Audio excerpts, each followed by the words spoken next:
Ibig sa taglay niyang kulit, tsak ika'y mapapaibig. Ang bibi mo at ang bibi ko. I love you! Love you, pare. Bibo! Bibo! Psst! Wala kang Facebook, no? Hoy! Hala, mag-aaway na naman kayo ng jowa mo niyan. Bakit daw hindi ka nagre-reply? Gandang gabi, kapiling mo pa rin na DJ B-Boy Bibo para sa ating BB Time tungkol sa usaping away-bati. Alam nyo, dati hindi ko naiintindihan kung bakit yung mga magjowa ay laging nag-aaway. Samantalang nag-umpisa sila sa harutan, paswitan, landian. Diba? Tapos ngayon, puro na lang sila bangayan. Oo, I mean, paano yung naging transition ng isang relasyon na dati ay ang sweet-sweet? Diba, isang relasyon na okay naman. Tapos ngayon, kulang na lang, ibigyan ko sila ng tag-isang kanyon. Pero ngayon, medyo nauunawaan ko na. Oo, lumaki na kasi si B-Boy Bibo, medyo nag-matured na rin. Hindi na isip bata si B-Boy Bibo. Oo, medyo ngayon nagagets ko na siguro ganun talaga kapag mas lumalalim at mas tumatagal na yung isang relasyon. 'Di ba? Mas marami na kayong nalalaman tungkol sa isa't isa na medyo hindi nyo nagugustuhan. 'Di ba? Marami na kayong nadidiscover na katangian na magkasalungat kayo. Kasi ganoon naman talaga eh. Sa umpisa dapat magaling ka. Dapat sa umpisa perfect ka sa paningin niya. Tapos as time goes by, dun na lumalabas ang tunay mong kulay.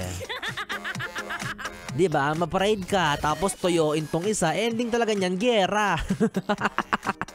Diba? Minsan dito talaga papasok yung inaral natin sa GMRC eh. Oo, naniniwala talaga ako doon. Dito mo maa-apply yung bertud ng mahabang pasensya at pangunawa. At dito mo rin ma-apply yung natutunan mo sa religion class na dapat tularan si Mama Mary sa pagiging mapagkumbaba. Noted po. Kaso ikaw, since ma-pride ka nga, mas pinili mong tularan yung kalaban ni Mama Mary sa ilalim ng lupa.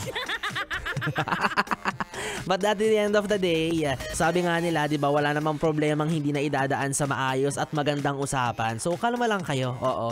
Huminahon, hinga ng malalim, pero pag hindi mo na talaga kaya, sige na. Oo. Wag ka na magpanggap, bungangaan mo na.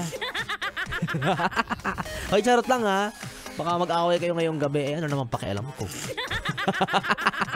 B-Boy Beater yarn. Alam ko naman na puro lang kayo ganyan. Oo, dyan lang naman kayo magaling ang magsigawan, magsisihan, magmurahan. Pero ang ending, kayo pa rin naman ang maglalampungan.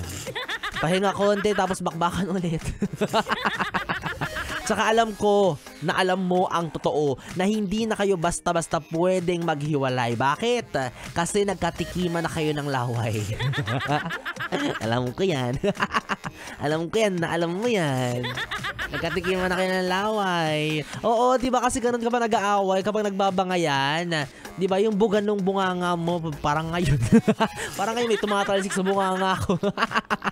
O diba kapag mag-aaway kayo, magkaharapan kayo, syempre nagsisigawan kayo. Nagtatalsikan yung laway nyo, kaya natitikman nyo yung laway ng isa't isa. Ikaw kung ano iniisip mo O siya, sana ay mag-ceasefire muna kayo ng jowa mo. Kasi kung hindi, ako na lang ang magpaparanas sa kanya ng alagang B-Boy Bibo. Kabahan ka na, rar.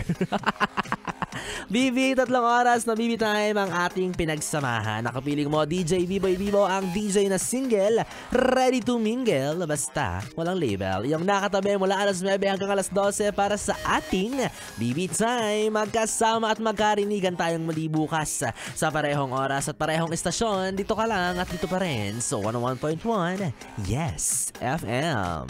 Good night, BB. Mwah, sleep well. 101.1